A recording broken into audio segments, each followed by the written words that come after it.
Megabonk is a game that came out just 2 weeks ago, but absolutely blew up on Steam, gaining over 100,000 concurrent players, with probably every single streamer you know playing this game, dude. Like, I could not open TikTok and not see this game. So I had to, holy voice crack. And so I had to try it myself. I mean, I do have a lot of experience with similar games. It's a roguelike wave survival game, so auto attacks and hordes of enemies. Very similar to Vampire Survivors, which is kind of like the leader of the genre. The twist is that it's 3D, so like you're actually like running around and jumping instead of just pointing your cursor.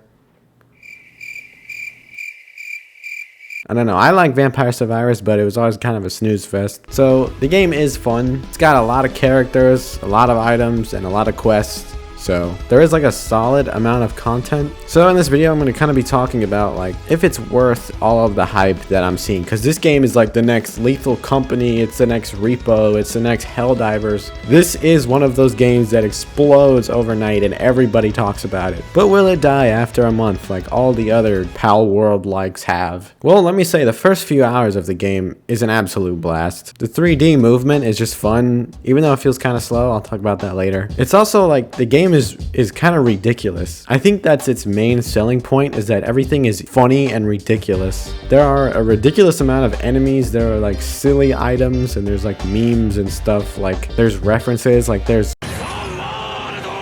a lot of memes and shit, but most of the memes are like a little outdated, if I'm being honest, but it's still fun. It's silly. I've only played for 20 hours now, which I guess that is kind of a lot. This game, it has like stages. So when you beat the first stage, you'll just beat it, and then you'll have the option to play a 2-stage, and when you beat the 2-stage, you'll get a 3-stage with a boss, and there's also challenges that you can do and quests and stuff. So like I said, there is a fair amount of stuff to do in the game, but like honestly, after the first few hours, it slows down exponentially. With a lot of the other games that this game is compared to, like Risk of Rain or Vampire Survivors or even Soulstone Survivors, there's motive to keep playing. There's a bunch of different maps, there's a bunch of different characters, there's a bunch of different unlockables for each character, there's unlockable items, etc. But in this game, it's really only one gameplay loop. Before I start criticizing, I guess since I was just saying it was pretty fun, I'll say one more good thing about the game. It is a good game to just open and play. You never have to do anything in this game. Unlike Risk of Rain 2, where you open the game and there's always kind of something that you have to be doing during your runs, this game is difficult enough to have a core gameplay loop,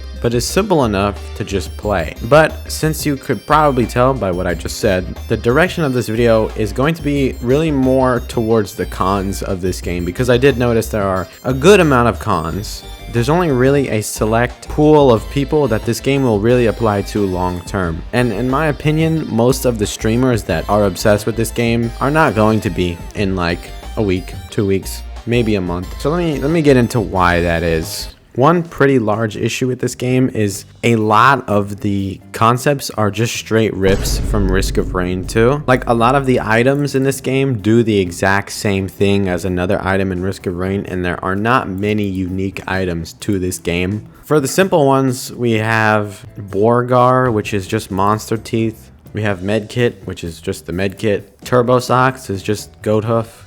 Battery is just soldier's syringe. Electric plug is Genesis loop. Feathers is Hopu feathers. Like, every single item that's not like a unique legendary item has its Risk of Rain 2 counterpart. It was literally ripped, and that kind of sucks because it really whittles down a lot of the uniqueness of the game. And I would understand if the gameplay was vastly different from Risk of Rain 2, but it's really not. It's the same loop, it's the same idea of gameplay, just with a slightly different execution. Oh, and not even to mention the Vampire Survivors rips. I mean, every weapon is a weapon in Vampire Survivors. Anyways, another issue that I have with this game, which is probably the largest issue. This game faces an issue that Risk of Rain 2 faces, but it struggles a lot more. And that issue is that there are really not more than 1 or 2 builds that are viable. Don't get me wrong, there is a crap ton of items and different synergy combinations in this game that you can do.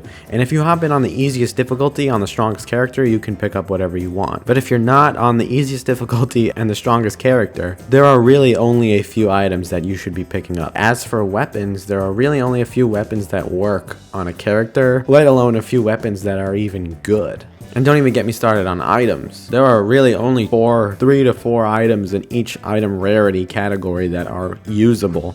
Everything else just sucks. Let me give you some examples here. In the tomes category, there are some ridiculously OP tomes, like the quantity tome, the cooldown tome, which let you shoot faster and shoot more. So why on earth would you ever pick up a tome that gives you knockback, or evasion, or pickup range, or thorns? Like, what is the point? It's a trick question. There is no point. And if you pick up one of these tomes, you're gonna just die. As for items as well, why would you pick up the Borgar or Cursed Doll or or the Skull Egg? Or why would you pick up anything when you can get Turbo Socks, which give you insane movement speed, which is a really big issue in this game, by the way. Movement speed is just a pain, because you only have 10 minutes to loot up, and half of that you're gonna spend, getting ready. You're gonna spend walking around the map slowly getting your items. If you don't get movement speed, you're gonna severely nerf yourself. Anyways, back to what I was saying. Like, why would you pick up an item that's semi-decent in some situations when there's 2 items that are just ridiculously OP that you should just get every time? This issue is also in Risk of Rain, like I said, but it's not as big of an issue because it's just more balanced. And I think that's what Megabonk needs, is more time to balance the game and really create more synergies, because right now there's not a lot of synergies, and that's really what bogged down most of the game for me. That's what made me not want to play anymore,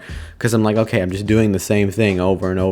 Like, why would I want to do that? The fun of games in this category comes with exploring, and you cannot really explore a lot in Megabonk. There are a couple other pros and cons that I didn't mention that exist in this game. Ultimately, if you are a person who has never played Risk of Rain, you have never played a survivor-like, and you were like, wow, this game looks appealing, I would say try Risk of Rain 2 first. Spend your money on that game first, because that game, I got so much time out of that game. It's a lot of fun. If you've played Risk of Rain 2 and you've played Vampire Survivors and this game just looks fun and new to you, go ahead, get it, give it a try. Maybe ask a fit girl to help you download it.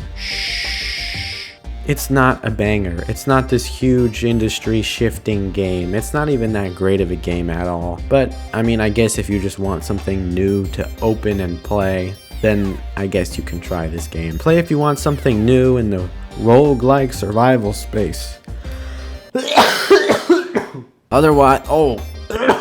Otherwise, go for the OGs and circle back to this game maybe later down the line. That's my 2 cents for you. Let me know in the comments what your thoughts are. If you want to give me your 2 cents, maybe even your 3 cents or your 1 cent, I don't know. Well, thanks for watching. This is going to be my first video on the channel, so I would say check out my other videos, but I don't have any other videos. Maybe by the time you're watching this, I will. Okay,